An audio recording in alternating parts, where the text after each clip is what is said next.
Dari data Dinas Kota Lubuk Linggau, capaian vaksinasi COVID-19 di Lubuk Linggau saat ini baru sekitar 68%. Sementara untuk mencapai herd immunity, capaian vaksin minimal 70%.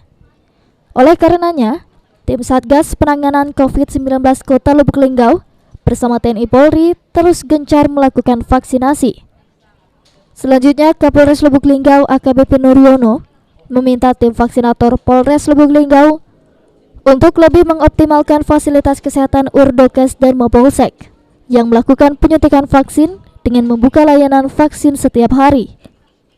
Untuk mencapai target, kepolisian melakukan vaksinasi massal yang bekerja sama lintas sektor, TNI, dan pihak swasta dengan jemput bola ke perkampungan warga.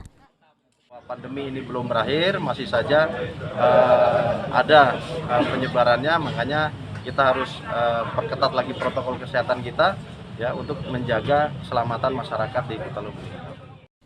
Sementara itu, masyarakat juga diminta untuk menerapkan protokol kesehatan. Tri Hajariah, PAL TV.